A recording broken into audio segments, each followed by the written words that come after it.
What's up everyone, welcome back. Another video on the channel, another video where I get to test out one of the cars that came out with the Italian Exotics car pack. So, today we're going to take a look at this, the Ferrari 296 GTB.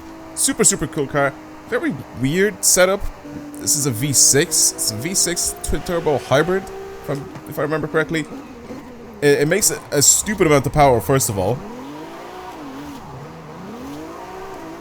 And I feel like this could be a really fun car to take out sideways.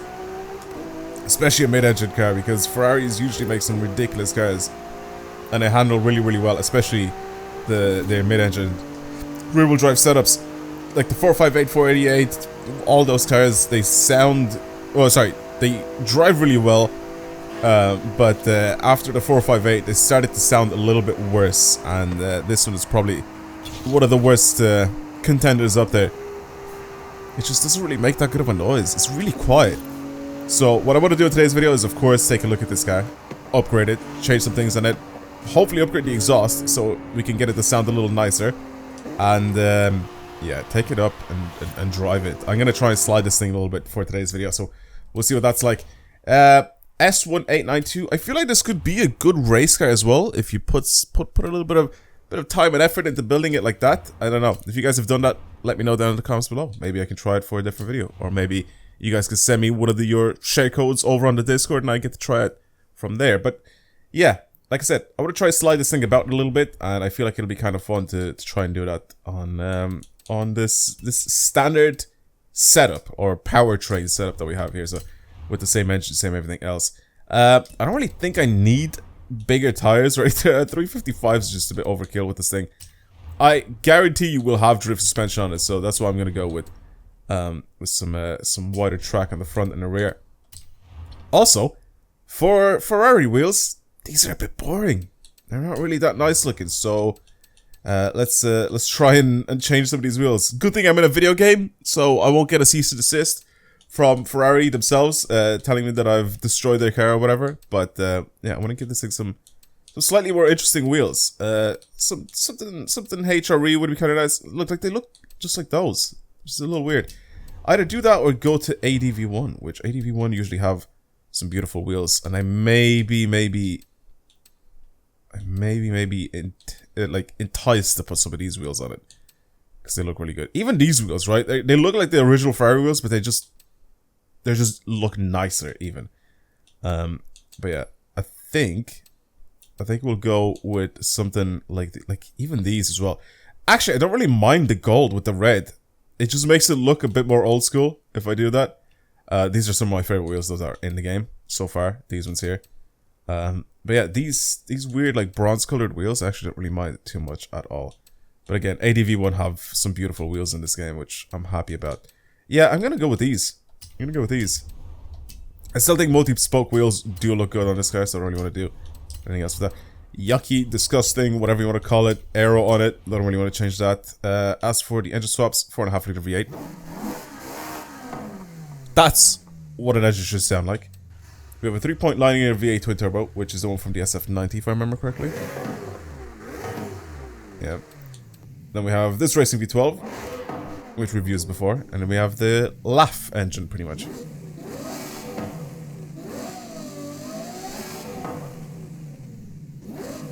Why does it sound like that?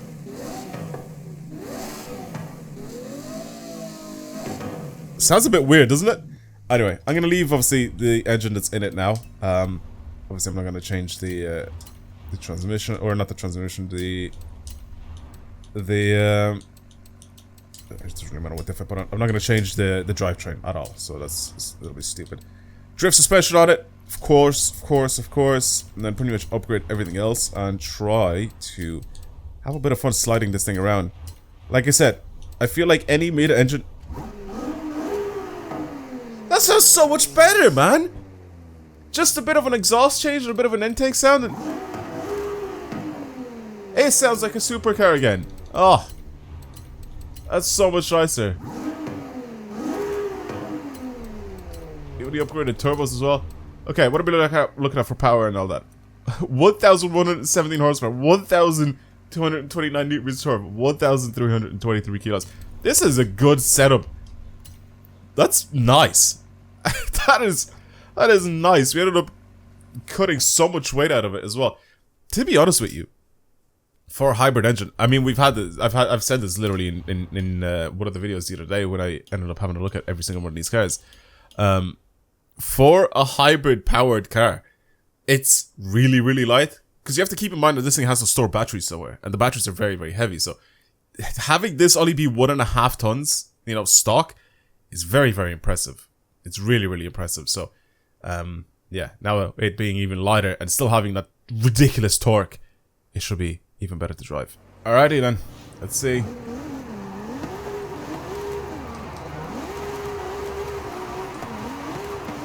It's got like 5 billion gears anyway. It's smooth.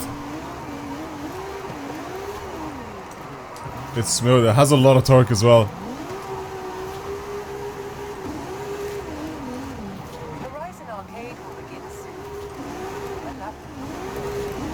I'm not really a big fan of having an 8-speed in it. I need to change those gear ratios, I think. So I'm drifting around only at 80 miles an hour. Then I'm in 6th. I'm in 6th gear. Then I need to stretch my gears out a little bit more, pretty much. It drives quite nice though. Alright. Like I said, let's stretch my gears out a little bit. It's still quiet though. It's still a little quiet.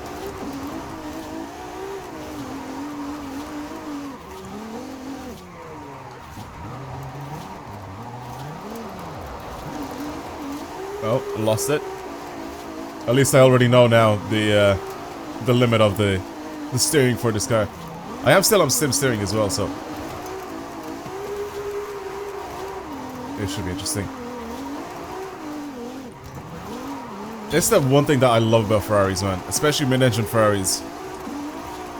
If you take them out sliding like this on like a mountain pass or anything like that, they are just such a joy to drive. It's such a nice feeling driving them, because you know they're easy to drive. They're really, really easy to drive, really easy to control. And they're very, very well balanced. So when you're driving down the mountain like this, you feel like you're going a bit quicker than you actually should be. So like, I don't really care for points or anything like that. I just want to be able to enjoy the drive, you know? So even when I get to the drift zone here, I'm just gonna get out of it. Like, I'm just gonna cancel the drift zone. Like, I'm not even gonna start it up, because I don't care for points.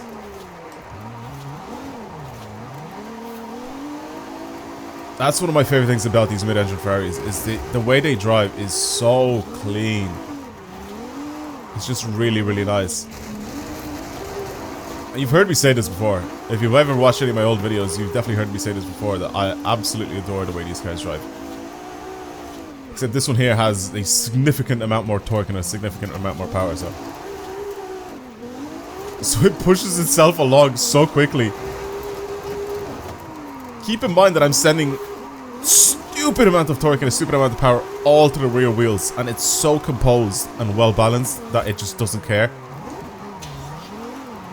It's so smooth with it. Just be light on the throttle the way you're controlling it. Pretty much just using mostly the throttle. Steering is nice and sharp because I am on sim steering. If I change to normal steering, I think it'll be even smoother and it'll be slightly less twitchy, but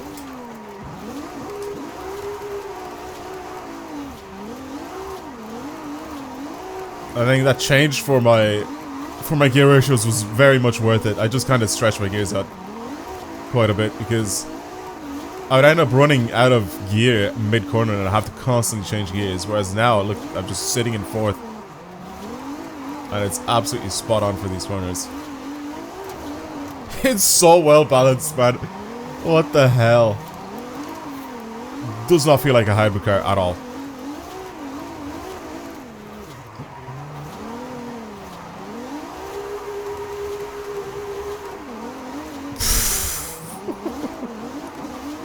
What's 5th like? Yeah, well, it obviously does have a slightly higher top speed, 5th gear, than 4th, but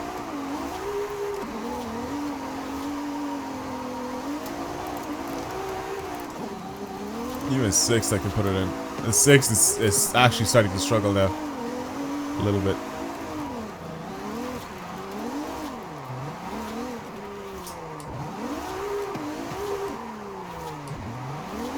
You can slow it down nice and easy. You can speed up with it nice and easy. And this is all on these snow tires.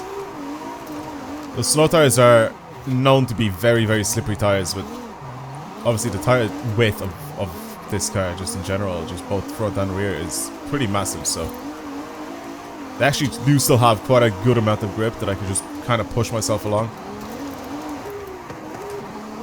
I think if you put the drift tires on this thing, you could finish this run very, very quickly. I mean, you can stay sideways the entire time that you're doing a run, because I still think that it has the power and the torque to push yourself along sideways. But I feel like you'd be able to do this really, really quickly. This entire section, all of it, very fast, and all sideways as well. Sometimes it's fun to build the cars like that as well, but I wanted to kind of put the slow tires on it because this is what you really do with drift cars in this game, especially non-competitive ones. If you do competitive, obviously you're gonna have to go all-wheel drive and put the drag tire compound and all that, but don't really care for that at all. I'm talking about point drifting, by the way, not like tandeming or anything like that. It's lovely. I mean, yeah, I can't fault it really. It's super smooth. It's just so easy to control. It's just a bit of throttle control and a bit of steering, and it's just such a lovely car to drive. I honestly cannot say anything bad about it. I love everything about it, except for the sound. The sound is the one thing that I don't like about it. Even though it's a little louder, I think, now than it was before. It still doesn't change the fact that it's still just a V6. I don't know. V6 and Ferrari just sounds blasphemous to me.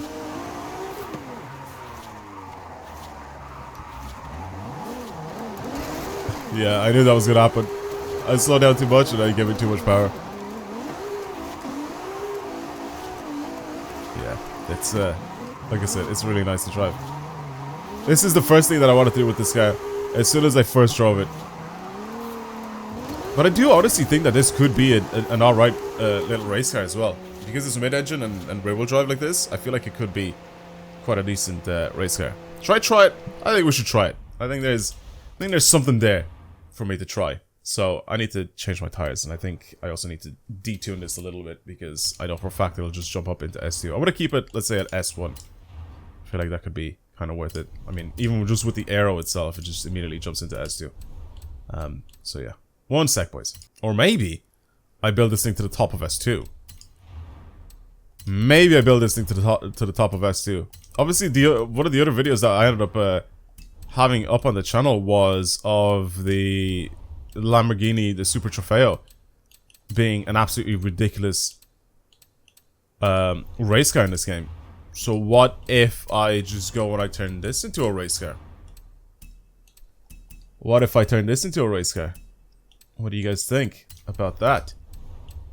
Can still keep this thing rear-wheel drive. Power is still there. I haven't done anything there. If I do end up engine swapping this thing, it'll obviously make a lot less power. And it'll add weight as well, which is very strange to me. Unless I put the V12 in it. But I think if I just keep this engine in it, and again, keep it rear-wheel drive. Tire width, 355s in the rear, and we have 285s in the front. What would I track with? Would this make it handle a little bit better? It actually seems like it will handle a little bit better. The rear not, the front though. Yeah. Yeah, I'm actually kind of tempted now. I'm actually kind of tempted. It's S2974. Obviously, it's not fully maxed out in S2, but can this Ferrari stay anywhere near the Super Trofeo? I feel like power-wise, this is miles ahead. Like, miles ahead of the Super Trofeo.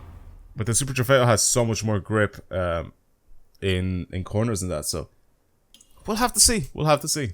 Alright, let me slap a slight little tune on this thing and see what it's like. Can I change alignment? I actually can't change alignment. Wait a second here. I accidentally clicked that. There we go. Yeah, that's the one thing I forgot to do. Let's slap that on. Well, the power advantage is there. The only thing that isn't there is the grip around corners. I don't think this will have it. Oh yeah, it's definitely worse. See, the thing is though, I'm kind of recording these videos back to back to back to back, so I can kind of test out these cars one by one. Right.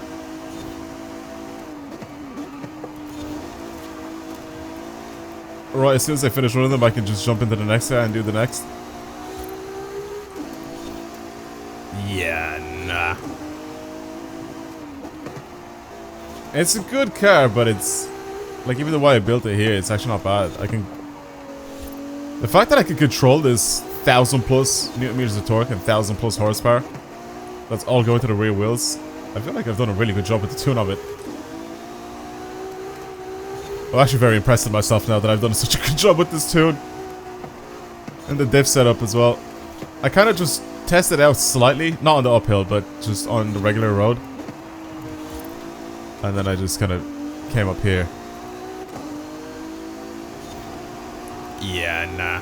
I think it's time to give up. I'm not catching the Aston. I'm not catching the Aston. And the Super Trofeo is significantly faster than this. Yeah, it starts to understeer a little bit, this thing in corners. It's not the same. It just doesn't have the downforce. It doesn't have the grip around corners that the Super Trofeo does. Well, it's slightly quicker than the original Super Trofeo run that I've done. But yeah, there you go. Yeah, it's a good car, but it's definitely not up there to try and race with. I definitely shouldn't use this thing for any sort of racing if you're trying to break any records or anything like that. But it's fun to drive still, even as a race car. But I definitely do prefer this thing as a slightly car. It's just nice. It just is so much nicer.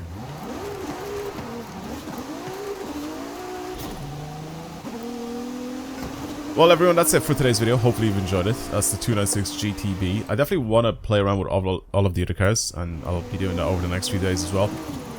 You guys will end up seeing that, but